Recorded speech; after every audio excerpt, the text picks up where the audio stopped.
केंचुए का आर्थिक महत्व। Economic importance of earthworm. पहला है प्रलोभन व भोजन की भांति एज बैट एंड फूड। विश्व भर में मत्स्य के लिए इनका प्रयोग प्रलोभन की भांति किया जाता है। जल जीवशालाओं एवं प्रयोगशालाओं में मछलियों व छोटे जंतुओं को ये भोजन के रूप में खिलाए जाते हैं। दूसरा है कृषि के क्षेत्र में इन एग्रीकल्चर। केंचुए कृषि के लिए अत्यंत उपयोगी है। ये माली तथा कृषक के अच्छे मित्र कहे जाते हैं, क्योंकि ये निरंतर मिट्टी को उलट पुलट कर जोड़ते रहते हैं और उसमें अपने मूल जो है मल मूत्र है वो त्याग कर तथा अपने मृत कार्बनिक पदार्थों द्वारा खाद पहुँचाते हैं। इनके बिलों द्वारा छिद्रित भूमि में वायु व नमी आसानी से प्रवेश कर जाती है। जल निकास सुगम हो जाता है। पौधों की जड़ों का नीचे की ओर बढ़ना सुगम हो जाता है तथा जड़ों को शोषण के लिए पर्याप्त ऑक्सीजन मिलती है। तीसरा है औषधि में इन मेडिसिन है। केंचुए से तैयार की गई विविध औषधियाँ पित्ताशय की पथरी, पीलिया, पायरिया, बवासीर, गठिया, अतिसार, गर्भावस्था के बाद दुर्बलता एवं लैंगिक नपुंसकता आदि रोगों के उपचार में प्रयोग की जाती है। चौथा है प्रयोगशालाओं में इन लेबोरेटरीज। केंचुए आसानी से अधिक संख्या में प्राप्त हो जाती है और इनका आमाप भी काफ़ी बड़ा होता है, इसलिए इन्हें संसार भर में प्रयोगशालाओं में अध्ययन हेतु प्रयोग किया जाता है। साधारणतः इन्हीं के द्वारा अनुसंधान और तुलनात्मक कार्यकी का अध्ययन किया जाता है।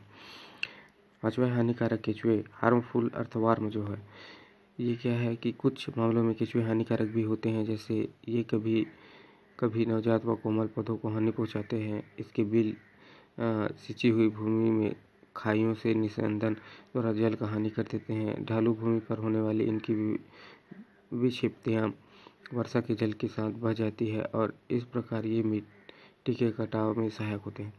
चौथा है इनकी कुछ जातियाँ मेढकों तथा मनुष्य के बाह्य परजीवी की भांति रहती है। केंचुए कुछ रोग परजीवियों के संचरण के मध्य परपोषी का कार्य भी करते हैं। फिर देखते हैं कॉकरोच तिलचट्टा। ठीक है, कॉकरोच के बारे में तो इसका क्लासिफिकेशन वर्गीकरण है। इसका जगत है जंतु जगत के अंतर्गत आता है। उप जगत मेटाजोआ, संघ आर्थ्रोपोडा, उपसंघ मैंडिबुलेटा, वर्ग है इंसेक्टा, उपवर्ग है टेरिगोटा और इसका गण जो है आर्थ्रोपटेरा, वंश है पेरिप्लेनेटा और जाति है अमेरिकाना। ठीक है, इसके बाद इसका जो प्राकृतिक आवास स्वभाव ये वाला भाग देखते हैं तो इसमें क्या है, तिलचट्टे का जो प्राकृतिक आवास स्वभाव है। कॉकरोच या तिलचट्टे ऐसे गर्म व नम स्थानों में पाए जाते हैं जहां उनके लिए भोजन पर्याप्त मात्रा में उपलब्ध हो। सामान्यतः ये नालियों, मैनहोलों, कचरे व लकड़ी के ढेरों, रसोई घरों, शौचालयों, गोदामों, होटलों, भंडारों, कक्षों आदि स्थानों में देखे जा सकते हैं। तिलचट्टे रात्रिचर जंतु हैं। दिन के समय ये निष्क्रिय रहते हैं और अंधेरे व नम स्थानों में सक्रिय दराजों तथा दरारों में विश्राम करते रहते हैं। रात्रि के समय अधिक क्रियाशील होते हैं और भोजन की खोज में इधर उधर दौड़ते हैं। ठीक है, फिर इसका बाह्य आकार की देखते हैं एक्सटर्नल मॉर्फोलॉजी। एक्सटर्नल मॉर्फोलॉजी में इसका पहला भाग देखते हैं आकार, आमाप एवं रंग, है ना। तो इसका जो शरीर सकरा, लंबा, द्विपार्श्व सममित और पृष्ठ अधर सतहों से चपटा होता है। वयस्क जंतु की लंबाई 28 से 44 मिलीमीटर और चौड़ाई 8 से 10 मिलीमीटर होती है। इसका रंग चमकीला रक्ताभ भूरा होता है। प्रोथोरैक्स जो अग्रवक्ष के पृष्ठ प्रोनोटम में किनारों के चारों ओर गहरे पीले रंग का क्षेत्र और उस पर 2 काले धब्बे होते हैं। वही कंकाल जो है इसका संपूर्ण शरीर काइटिन की बनी क्यूटिकल द्वारा ढका रहता है जो इसका वही कंकाल बनाती है। क्यूटिकल छोटी छोटी प्लेटों पाठकों की बनी होती है जो कोमल एवं लचीले अंतरखंडी संघों के द्वारा परस्पर जुड़े रहते हैं। फिर इसका शरीर के भाग है। तिलचट्टे का शरीर का जो भाग है वो स्पष्ट खंड होता है और 3 भागों सिर, वक्ष और उदर में बना होता है। तो पहले इसका सिर देखते हैं। तिलचट्टे का जो सिर है इसका जो सिर है छोटा व त्रिभुजाकार होता है जो एक छोटे व सक्रिय ग्रीवा द्वारा वक्ष के शरीर की लंब के साथ समकोण बनाता हुआ जुड़ा रहता है। इसका निर्माण 6 भ्रूणिक खंडों के संलग्न से होता है। संपूर्ण सिर को कटकों द्वारा ढका रहता है जो परस्पर मिलकर इसका वही कंकाल या सिर संपूर्ण बनाते हैं। ये कटक निम्न इनका भी प्रकार है। जो पहला है कटक का ए, वो है एक जोड़ी एपिक्रेनियल प्लेटों जो सामने की ओर वाय के आकार के सेवन द्वारा परस्पर जुड़ी रहती है। दूसरा है फ्रांज, तो एपिक्रेनियम के नीचे जुड़ी एवं त्रिभुजाकार प्लेट होती है। क्लाइपियस, जो फ्रांस के नीचे जो होता है सिरे से जुड़ी एक आयताकार प्लेट होती है। फिर इसका डी वाला जो भाग आता है जेनी, तो जेनी के में इसका क्या है कि एक जोड़ी पारसी प्लेट होती है। सिर पर दाएं बाएं दोनों ओर एक बड़ा संयुक्त नेत्र होता है। प्रत्येक नेत्र के निकट में एक लंबी पतली व सखंड एंटीना निकलती है। प्रत्येक एंटीना में एक आधारी प्रविंत जिसके साथ जुड़ा एक छोटा वृंत होता है।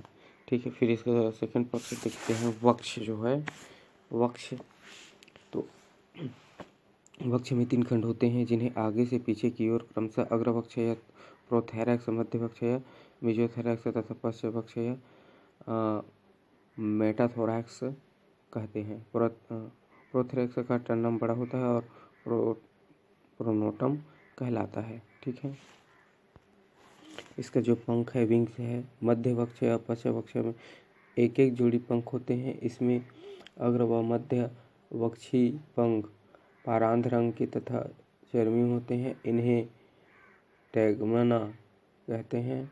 ये पंख विश्राम के समय पश्च पंखों को ढकने के लिए प्रयोग किए जाते हैं। पश्च पंख पारदर्शक, मेम्ब्रेनस, सिरायुक्त व मोटे होते हैं तथा उड़ने में काम आते हैं। फिर इसका उदर जो है, तीसरा भाग उदर पेरिप्लेनेटा का उदर 10 खंडों का बना होता है। पिछले खंड कुछ अंतर्वेद होते हैं। मादा का क्रोच में 8वें व 9वें खंडों के कटक 7वें खंड के कटकों द्वारा क्या होते हैं, ढके रहते हैं। और 7वां स्टार्नम नौकाकार का होता है।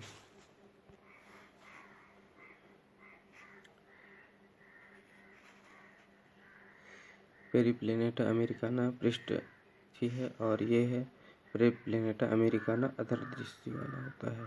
ठीक है, ये पृष्ठ भाग है। इसका अधर भाग जो है ये यहाँ पर देखिएगा क्रोच का, ये हेड है, कंपाउंड आई है, फर्स्ट लेग है, ये एंटीना है और ये सेकंड लेग है, ये थर्ड लेग है, असरेकस है, एनल स्टाइल है, विंग है ना, और ये इसका विंग है। मेटाथोरैक्स है, प्रोथोरैक्स है, मेसोथोरैक्स है, हेड, एंटीना, एब्डोमेन, सर्कस, इस प्रकार से। फिर इसमें हम लोग अंतर देख लेते हैं पेरिप्लेनेटा और ब्लास्टा में। तो पहला अंतर है पेरिप्लेनेटा और ब्लास्टा में अंतर। शरीर कुछ बड़ा, नर में 35 से 40 मीटर लंबा तथा मादा में 30 से 37 मिलीमीटर लंबा। और इसका ब्लास्टा में शरीर कुछ छोटा, नर व मादा में लगभग बराबर 20 से 28 मिलीमीटर लंबा होता है। फिर पेरिप्लेनेटा है, शरीर का रंग चमकीला भूरा सा है। शरीर इसमें ब्लास्टा में शरीर गहरा भूरा या काला होता है। पेरिप्लेनेटा वाले भाग में देखते हैं पंख विकसित नर में शरीर के पश्च छोर तक या कुछ पीछे तक फैले, मादा में केवल पश्च छोर तक फैले, कुछ दूर उड़ सकता है। इसमें फैले। तीसरा है पंख नर में विकसित तथा केवल वक्ष भाग पर फैले, मादा में अवशेषी उड़ नहीं सकता है।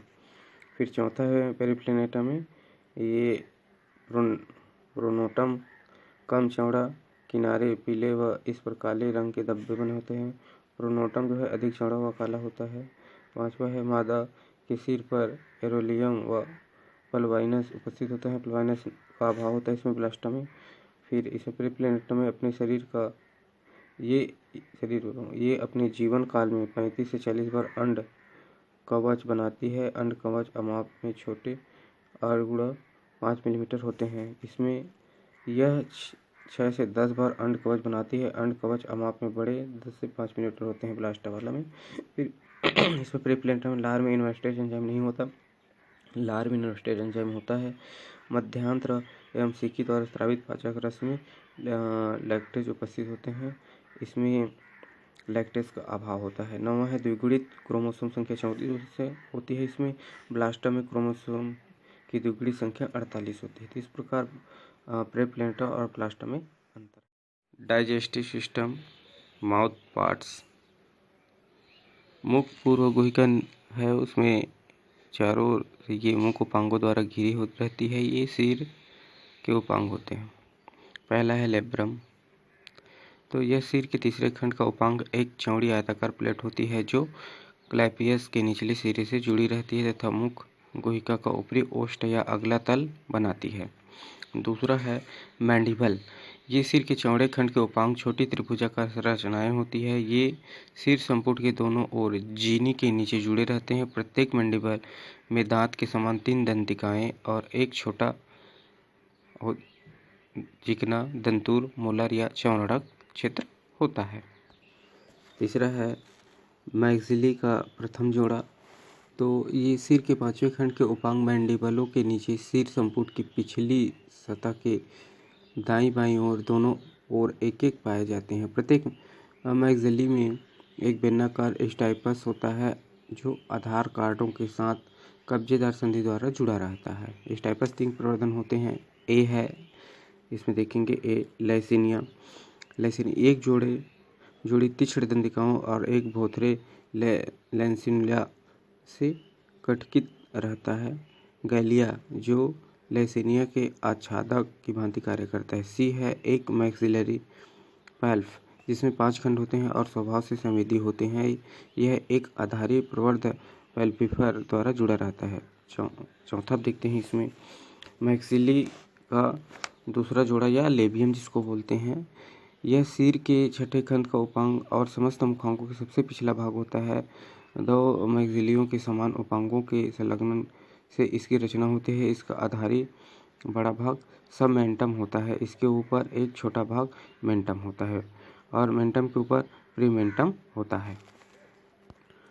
पांचवा देखते हैं इसका जो हाइपोफैरिंक्स है ना, यह मैक्सिली के बीच एक मुख गुहिका के अंदर लेबियम के ऊपर स्थित होती है। यह जीवा बनाती है और लार वाहिनी के छिद्र पर जुड़ी होती है। छठवां देखते हैं मुख गुहिका, माउथ कैविटी। वह छोटा अवकाश जो मुखांगों द्वारा घिरा होता है मुख गुहिका कहलाता है। और उसके बाद देखते हैं मुख गुहिका के बाद आहार एलिमेंट्री कैनाल। तो एलिमेंट्री कैनाल में पहला आता है अग्रांत्र, मध्यांत्र, पश्चांत्र। ठीक है, इस प्रकार और इसका आंत्र जो है वो अलग अलग भागों में बटा रहता है। तो यहाँ पहले हम देख लेते हैं अग्रांत्र। मुख पूर्व गुहिका का छत पर स्थित वास्तविक मुख एक छोटा नली आकार की ग्रसनी में खुलता है जिसे एक सीधी व सक्रिय नली इसोफेगस निकलती है। इसोफेगस ग्रीवा से गुजर कर वक्ष में प्रवेश करती है। ठीक है, और इसमें एक बड़ा पतली भित्ति का नखाकार कोष क्रॉप या अन्नपूट बनाती है जो उदर के 4 से 5 खंड तक फैल जाता है। फिर देखते हैं इसमें मध्यांत्र क्या होता है। तो मध्यांत्र में इसका होता है यह आहार नाल का सकरा व नलिकाकार भाग ग्रंथिल उपकला द्वारा आश्रित रहता है। इसके अगले सिरे पर नलिकाकार एक सफेद रंग के 8 हिपेटिका और पिछले सिरे पर असंख्य एवं महीन पीले रंग की मेलपिगी नलिकाएं होती है। यहीं से पाचक एंजाइम स्रावित भी होती है हेपेटिका से। पश्चांत्र में यह पश्चांत्र 3 भागों क्रमशः इलियम, कोलम, मलाशय से मिलकर बनती है। इसमें से इलियम सक्रिय व छोटी नली होती है। कोलन अपेक्षाकृत अधिक लंबी व एवं चौड़ी होती है। रेक्टम एक अंडाकार कोश होता है जिसकी बाहरी सतह पर कटक होते हैं और अंदर की ओर इन बाहरी कटकों के एकांतर में 6 अनुदैर्ध्य मलाशयी पेपिली होती है। ठीक है, नेक्स्ट में देखेंगे सलाइवरी अपैरेटस।